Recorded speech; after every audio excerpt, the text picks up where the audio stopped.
Welcome to the Simply Be Found Huddle, where we talk about everything business and make marketing simple and just anything business related. You've got Dean and myself, the co-founders of simplybefound.com. And today we have our guest, Steve. How are you doing? Super good, Rob. How are you?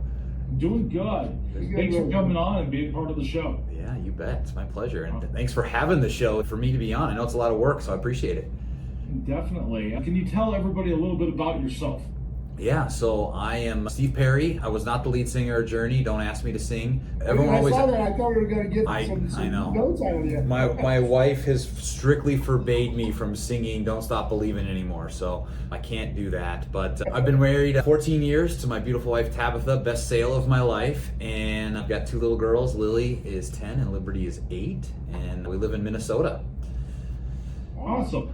Yeah. I've got kids almost the same age, okay. 10 and 7. Well, my oldest out of that's going to be 10 coming up tomorrow. All right. At the time of recording this. And then, I've got a 7-year-old. And then I've got my 4 older kids, which are, my oldest will be 25, I think, this year. Awesome. I think I figured out the other day, and I was like, God, that makes me feel old. My kids are my kids, but they're adults now, so I don't even count them anymore. They don't count anymore, yeah.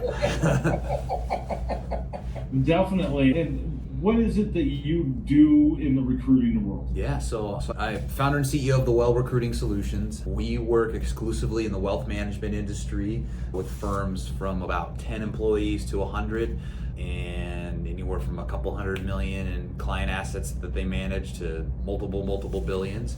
And our job is to get them the talent they need to continue their growth. I mean, the wealth management industry just continues to explode, and there's a huge talent need in that. And my background, I spent 17 years as an advisor and building advisory teams and then running firms, but I didn't own the company. And so after 17 years, I was like, I'm a very highly paid employee, but I own nothing. And so I'm gonna go start my own firm. And so I started the Well, like I said, about a year and a half ago, and we got about 30 people on our team now, and we're all over the United States. Oh, that's awesome. Yeah. So you discovered in the corporate world that you were making everybody else money, so why not go out and do it for yourself? Basically, you became that entrepreneur type. Yeah, and it's interesting, Dean. So I started as an advisor, under a big, Fortune 100 brand, but it was my practice, my clients, and that's why I got into it, right? To be the entrepreneur. And then, moved into a leadership role, which I gave all that up. And so after 12 years of really recruiting people into the advisory space and helping them build their own practice, like sooner or later, I'm literally selling people the dream of entrepreneurship, but I don't have it myself. Like something isn't adding up here. How hard is the recruiting world for that right now? I know a lot of businesses are struggling finding good talent. Yeah. How hard is it in that world right now? Well, for us to find it is not difficult at all. That was one of the things that we had to make sure before we went to market, that we had a phenomenal engine to find talent. So we have that. I've spent multiple 6 figures on the database and all the tech. We've got like 40 different tech platforms that we use to make our job, like to be the industry leader in finding the talent. And then we have amazing people that run the whole program. So for us, it was expensive and hard, but now it's not, because we put the work in up front. It's all about those processes that you have. Now, how much has AI changed that world? We use it, I will say ChatGPT, I probably use that for 15 hours a week. And I know, that's not AI. Obviously it is AI, but that is the most used in our world. Because we have fragmented systems, right? We got 40 different tech platforms, and we're a startup. I haven't had the budget to, hire the developer, the AI engineer to come in and make everything sing. So most of the tech we're using has a component of it, but it is not like running certain parts of our business at this point, or probably a year from that. So using the AI for data analysis more so than anything? Yeah, but super manually, right? It's not layered over, it's literally like, copy and paste screenshots or big giant Excel sheets into ChatGPT and then running the analysis is from that. And again, we've got the expensive account with our team, so it remembers all the stuff about us, but is not automated integration into our world yet. Okay. So you haven't brought someone like me in to come into the data science side and say, okay, this is how we're going to engineer all your prompts. We haven't And yet. we can take this and make this a lot easier. Yeah. I mean, there's so much you could do with that. And I think that AI has changed the recruitment world in some aspects, at least for us and what I'm seeing. For applicants who are using it. And it shocks me in how many people don't take the time to look at the stuff before they send it in, and they leave placeholders inside of all their applications. I look at it and I'm like, you're applying for a big position and you didn't even take the time. Rob, I could only tell you. But so funny enough, I'm working on influencing the LinkedIn world, and I have like a very small following right now. But my only viral post was exactly that. Someone who applied for a job, left the placeholders in there, and apparently LinkedIn loved that because that blew up. It's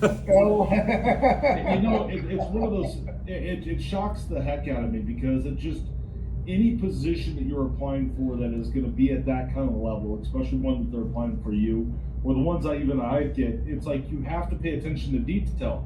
And if you can't pay attention to detail at the very beginning, you're not going to make it. No, you're out. You're out. Thank you. Thanks for doing that because you saved me a bunch of time and money. Exactly. Okay, Yeah. Well, next, I'm not going to do it. So Yeah, it's kind of like, okay, pass, go pass, Yeah. you know, to the next level. So when you are working with anybody inside of the wealth area and you're looking through applications and you're going through, is there any advice that you have from a recruitment standpoint to make yourself stand out from outside of the AI, besides filling in all the details and being able to do it? What is it you are looking for as a recruiter right now? Well, so I will tell you, Rob, only about 10% of our hires are coming from applicants. About 90% of them are coming from our team going out and finding people. Okay. And I, understanding the plight of the audience and people that might be on this call that I'm sure are extremely talented and find themselves in a position where they need a new job, like I know that's not encouraging. It just really is the state of the market. However, so I will tell you, it's the old school things that matter. So like I'll just tell you like what people are up against, and we'll just speak to our company personally, right? So we've got 30 people on our team, so we've done a lot of hiring ourselves. I don't hire people now myself for the company, but the last one I did, we got 800 applicants in about 36 hours. And so there's nothing you can do to stand out in that. It's not possible. And there's some things that we do to be able to filter through that pretty quickly.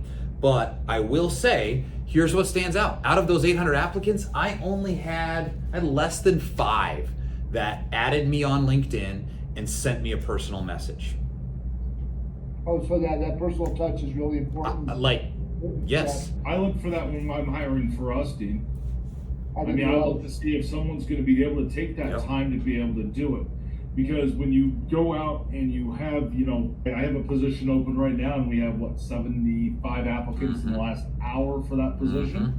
I mean, it's one of those things to where I could go through and I can read over all those for whether they're going to go through the AI first, get screened through, but everything starts to look the same and all confused between them. So standing out and making yourself stand out is going to make me go, oh, what about this person? I'll actually deeper look at those resumes and some of that aspect. Yep.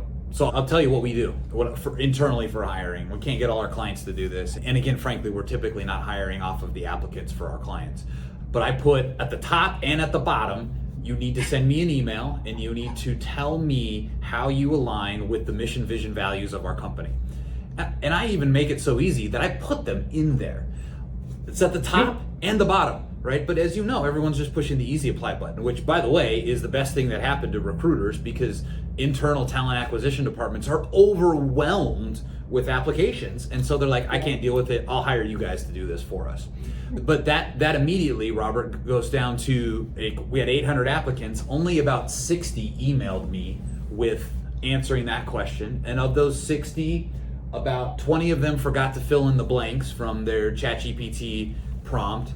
The other 30 left the same font from ChatGPT, which is not necessarily a negative because I want someone who's using it, but it just was hyperbole and completely it was obvious they don't know how to engineer a prompt for their life. And so it lowered it down to 10 legitimate applicants for it. That's what we've done to really save our bacon to be able to go through all of that.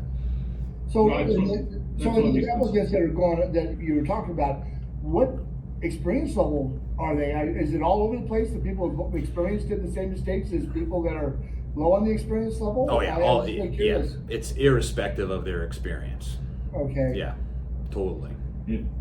And we have a lot of listeners that own small businesses, and they're struggling at recruiting right now. Mm-hmm. So if you were to take your skill set and put it as that small business owner to be able to find talent, and find talent that's going to work inside of the business, sometimes not the highest end positions, would you have any tips inside of that? Yeah, so, and I'll tell you, like, as a small business owner, right, we did 400 grand in revenue our first year, right? You know, this year should be a lot more, but like every dollar matters at that level. To pay a headhunter fee to pay us, we're expensive. Like, so you're probably not doing that until you're a few million in revenue. So what do you do on a budget?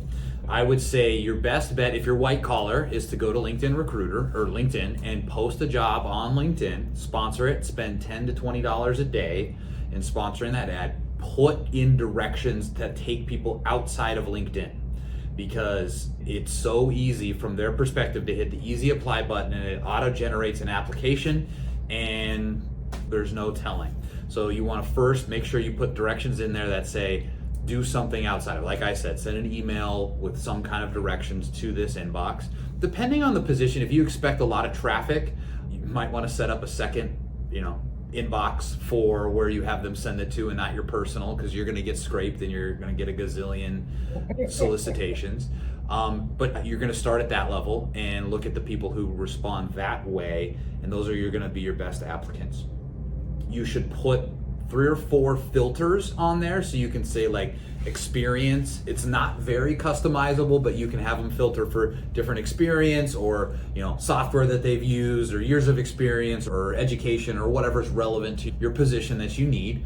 That will automatically filter out people that don't hit that. You can say recommended or required, because what I have found is there are good people that have been applying for jobs for weeks, and they've literally applied at hundreds of places, and they're a little jaded and they'll miss the directions.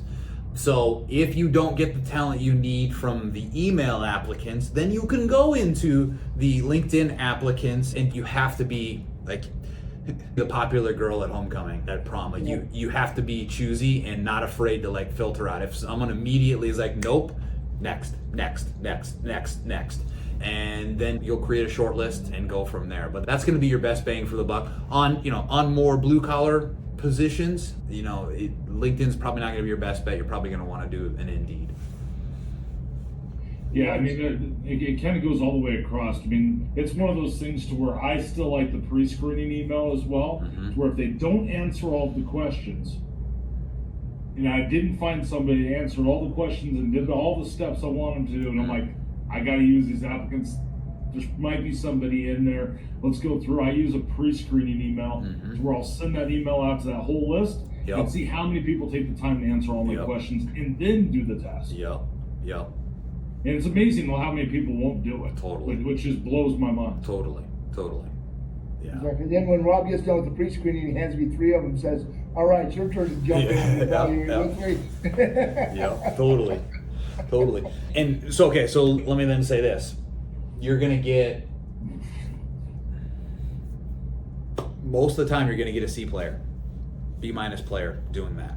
So if you really want an A player, it's going to take your time, and you got to be creative. And again, like ChatGPT should be your best friend. You should talk to that thing for 2 hours a day. If you're a business owner, it should know everything about your business. You should and I always just put it on like dictate, and I tell it everything I want this person to do, and have it create the job description for me. Have it create a target list. What are shoulder industries where this person works in? Give me the LinkedIn filterable things that I can go look for on LinkedIn and go find this person and network with them. Find who, and your best candidates are already working somewhere else. You need to go steal them. So that's really what it should do. And that's why people pay us, because that just, that's the owner, right? The owner has to be on that level and have those conversations. You can't delegate that. And oftentimes the owner's time is too expensive to go do that, but it's worth paying someone like us to go do that. Let you do all the heavy lifting to start with, basically. So typically when you're going and you're handing somebody over a list of applicants, do you narrow that down to one person, 3 people, 5 people? What does that look like? Yeah, I'll give you kind of our KPIs, right? So we will create a short list of about 75 people that fit the parameters locally. We will reach out to every one of them. Again, almost everyone's working somewhere else. We'll get typically 30 of them to engage, and we'll have, recruiter will have a conversation with about 30 of them. We'll take probably anywhere between 7 and 12 to an actual interview. And something that I would say, I don't understand why it's unique, but every client tells us they've never seen this before. We will take every candidate to a pre-recorded Zoom or recorded Zoom interview where our recruiter will engage with them, we'll record it. Our client will have worked with them to create like what are the questions you need to know, and then we have some of our standard ones in there. And basically we're creating like a product, a video interview of this candidate. From those 7 to 12, we'll send 3 to 5 to the client. And so our goal with them is like, you'll be able to see, we'll send probably 75%. We'll weed out a quarter, we'll send 75, and then they'll say, I want to meet with 3, 4, or 5 of them. And that's essentially like the top 5% of eligible candidates in the entire market. Now I'm kind of curious on that process. So I'm gonna toss something out there, you're either doing it or you're not doing it. Are you utilizing the script from that pre-recorded video of them answering those questions? Are you doing anything with the transcript of that? Yeah, so we'll use that to like create kind of a written commercial of the candidate. So when we submit something to a client, here's the link to the recorded interview, here's a link to the transcript, but then here's the highlights, Mr. Business Owner, you don't have time to read the whole thing. And so right. so we're having that automatically generate a kind of commercial for them. So from a data aspect, I look at the transcript, and I do this with our transcripts and how I do that piece, is you could actually take that transcript and then you could give it a grade based on the questions they asked, based on what the job description is, the requirements, all that stuff. You can set it up inside of the AI systems to where then it'll grade it and it'll give a performance review based on how those answers were done. Have you touched that at all? It's on our product roadmap to basically create a process for every client, creating kind of an ideal candidate, avatar that we can score against, and how we do that in our system. No, we haven't done it yet. It's on the roadmap, but yeah, no, you nailed it. So that was one of the funner things I've done, because I use that on a business side as well for qualifying leads and qualifying data points from a data set standpoint. Yeah. So I'll do that inside of knowing how those networks are going to respond. Yep. On a marketing level or on a sales level. Yeah. So you can utilize that same piece, because that's what I like about recruiting, is it's no different than selling. You're just selling a different product. Yeah. But you can actually qualify that out, and ChatGPT does an okay job at it. Claude does a little bit better for that, and Grok. Yep. But you can build it out inside of ChatGPT, and they'll actually say, here's my score, here's each of those pieces. It's pretty awesome when you get to that level of it. So I was curious if you were building it. Sometimes I wonder if I came up on something that nobody else is really thinking about. And I'll tell you, you're dead on. And one of the other things we want to do is to be able to scrape the company's website and their socials and even like their YouTube channel to get a kind of a cultural assessment, and then be able to analyze for a cultural fit too. Because that's there's so many people that are qualified on paper in the way they answer the questions, and so but then we'd also have to develop, what are the questions that we could ask to be able to qualitatively quantify that and create an alignment. But that's probably 4.0 on it. So it's that time when you're sending out the application, the information out, the culture of the company, or the culture of the company, where they're coming from. Where they're coming from? No. No, okay. No, just on the, where they would be going to. Right. Okay. One of the things that I tell clients is like, by hiring us, you kind of put yourself in a position of strength, because we get to brag on you, we get to promote you, and it doesn't sound braggadocious because you're not saying it.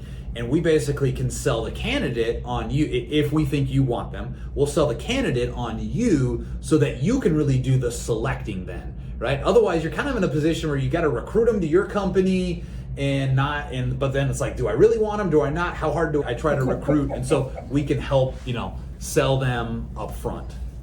Yeah, so I was on the other side of what you were doing. I was one of those candidates back in the day. Yeah. In my previous life, I was in corporate engineering position, and I went through the headhunter process, or the recruiting process, and I interviewed with you and you were the go-between the two of us, and you were able to give information in a more candid way to both sides, saying, kind of thing. Is that kind of what you do, kind of play mediator? Definitely.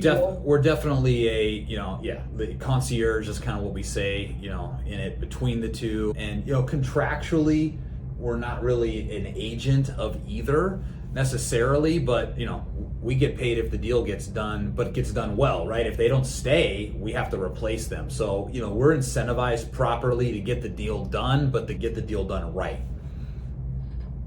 Okay. It's a long-term play, and it takes a lot of back and forth in there. Now, see, I've never went through a headhunter for hiring, and I've never been through the headhunter process for ever being hired. That just shows how long I've been an entrepreneur. Nobody wants me. I love that.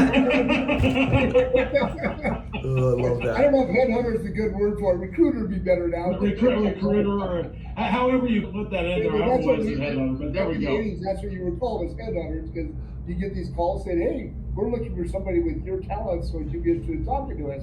Is that kind of what your team does? Is they kind of that process? Well, yes. And Rob, you bring an interesting point there, because I've never gone through it myself either, and I'd never hired one. So we built this company from a business owner's perspective, where like I was running a firm. I was running a firm of 120 people, and I had all the recruiting in-house. I'm like, I wish someone would have helped me with this. And I met with recruiting firms, and they couldn't do it. And so we built this from a business owner's perspective, and we're probably doing some things wrong per the industry standards that just seem like, why wouldn't we do that? And so I purposefully avoided any industry trade shows, listening to any industry podcasts, any I didn't want the junk and the fixed thinking that was like, this is how it's always been done. I didn't want any of that junk in my head. I wanted to come at it from a totally different perspective, and it cost us, but it's also helped us in a lot of areas too.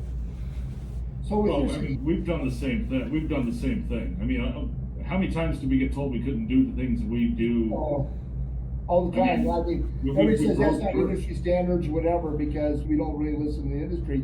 And sometimes it gives that a unique approach or a different look for your business that's going to be more creative, if you will.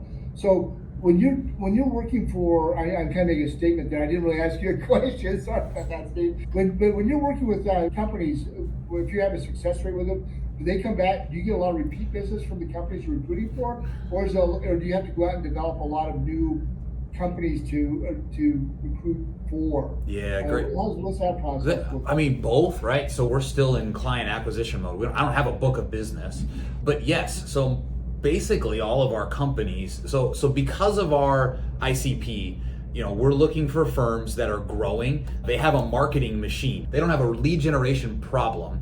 What they have is a sales team problem, and specifically in the wealth advisory space, the sales team has to have certain licenses. And traditionally in the industry, people with those licenses own their own business. But most of them shouldn't. Most of them should be in someone else's business that has all the support mechanisms already in place. And so I found that niche. And so what happens is, because they're continuing to grow, we've placed that first advisor for them. Well, that advisor generates more business, which means now they need a service advisor to service that book. And now they need, a marketing coordinator or a Salesforce data analyst. And we're purposefully targeting companies that don't have an internal human resources or talent acquisition department, so we can be that partner for them. So, an average client pays about $27,000 per placement with us. And we're finding that they're going to need between 2 and 4 people a year from that. And so, so we're in, high ticket sales in that sense, but each of those positions are going to generate between $500,000 and $2 million in revenue for them. So it's a no-brainer for them to pay us that. And so we've just found this niche where it's that's going to continue going year after year after year. Are you finding that the typical person that you are targeting out already has that book of business, or they just are really good at following the process and the sales process just to step right in and take over and be able to handle the leads that are coming in. Yeah, very rarely do they have a book of business that they're bringing over, and our clients don't want that. So there's what's called the M&A game in our world, where these advisors are trying to buy advisors' books of business and bring them over. Right. We actually don't do that. We only hire W-2 advisors, and so a lot of them, there's kind of two camps. Either they worked inside of some, a large firm, and they were like running a book of business for that firm, but it was, culture was wrong, or they cut their comp, or they stopped sending them whatever, and we helped them make it fit. Or they were in the world where I used to be, where I would recruit people to build their own practice, and in that they're doing everything, right? Lead gen, marketing, onboarding new clients, servicing old clients, paperwork, at compliance, everything. And it's like, no, they're really good at relationships, or they're really good at ongoing service. It's kind of like that insurance model of, I don't want to mention any names, but yeah, I mean, they're constantly out there going through and then going that process. Yes. And I totally see where you're coming from, because the M&A side's a whole different game. Mm-hmm. I've actually been inside of some of those deals, or inside of the corner seeing some of those deals done. Yep. That's a whole interesting ball game in its own aspect. Yep. What are some of your biggest challenges right now? I'm just curious. Yeah, so for us, it's, I have sold everything in our company. And so scaling a sales team, and making it, and I'm almost to the point where I'm thinking it is just relationship based. Like, we've tried so many different things, and complex and simple, and so I'm about to the point where I'm like, I just need to clone myself and start, continue my relationship development, and then, hand off those relationships. But that's been the biggest challenge, is figuring out, nailing down our ICP, which we really have just done in the last month, and said we're only working with wealth management firms of this size. Anything prior to that was not fair for, my CRO to go after, because we kept changing. And so that's the last missing piece. Well, and being able to talk to that person. So, I mean, we face that on our side, because 90% of our business is small businesses inside of it. Mm-hmm. And finding someone who can talk to a business owner on their level and understand what it is they're looking for, mm-hmm. is a talent in itself. And it's hard to do, because if you haven't wore their hat and wore their shoes and understand that, there's this going on, that going on, that ADHD brain of business owners, you're not going to get what they're doing. That's why you can't just take a customer service person and go, here, answer these support tickets, answer this every time, because then you're going to sound like everybody else. They're going to be like, no, I'm not doing this. This doesn't make sense. I mean, it's an amazing piece and a struggle. I wish I could clone myself. I wish I could clone Dean. Yep. But I haven't found that machine yet. We don't want that. So I agree with you 100%. Now I'm kind of curious, as being able to do that, you're building these relationships. Are you doing anything on the marketing side? No, we're not. Well, here's what our current go-to-market is on the scalable side. So again, I got into this, this whole thing was to build enterprise value. So me selling through relationships and connections was just a means to provide the cash flow to build a scalable model.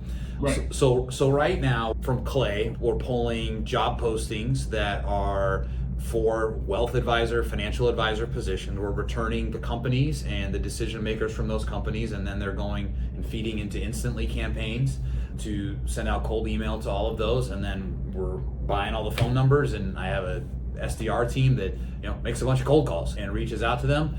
We haven't gone as far as to incorporate HeyReach and start doing LinkedIn automation inside of that as well. That's kind of the next step. We started there about 6 months ago, and the problem we had was we were too broad. We were like, we'll serve anybody, and it didn't work. And we were really noisy amongst everyone else, and our value proposition was not, Alex Ramosi, $100 million offer. It wasn't a $100 million offer. We have that now, and we have the narrow niche focus. So we're literally real time just going back to that same process and nailing that. And I think it's going to work very well. Me personally, I found a couple different types of, call them shoulder industries, people who serve the same clientele as us, that sell products to them, and if we help their clients hire more people to grow their firm, they sell more of their products. And so we've built some really good strategic relationships there where they're referring us left and right to their clients. But that's really only something that I can speak to based on my unique experience and access. I'm trying to scale that. So to your question about marketing, I don't know if that's marketing in your definition or not. So my definition of marketing is I look at marketing as a tree aspect. And that's a relatively newer concept for us and a whole piece that we're building around. But it's probably the easiest way to explain what it is we do, what it is, how marketing works. But it's an ecosystem of a tree. Mm-hmm. So in the very bottom, you have your listings engine for what we do.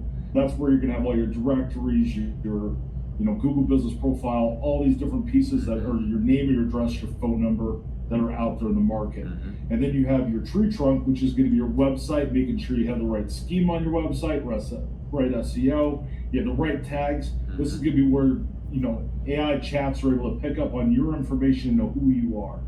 And then you have your canopy of your tree, which is going to be your blog, going to be your social. You're going to have sub branches of each of the networks that are there. You might have video marketing, you might have podcasts, you might have email marketing, you might have events, whatever it might be. Everybody's canopy is going to look different as far as that goes. Now, I don't think we've ever put a recruiter inside of our listings engine. I'm thinking about all of our data points that we have. I'm pretty sure it's there, but I wasn't sure if recruiters or any recruitment firms or anything would ever use that and what that would actually do.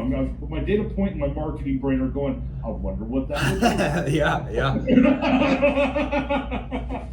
Yeah, super interesting. Do you know of anybody in our system that has that? No, I can't think of anybody that actually does. We have some placements, but there's a different kind. It's more of a HR type of businesses, and you're not really. I guess we do have some of those. Yeah, but I don't know. So Steve, you go out nationally and find people.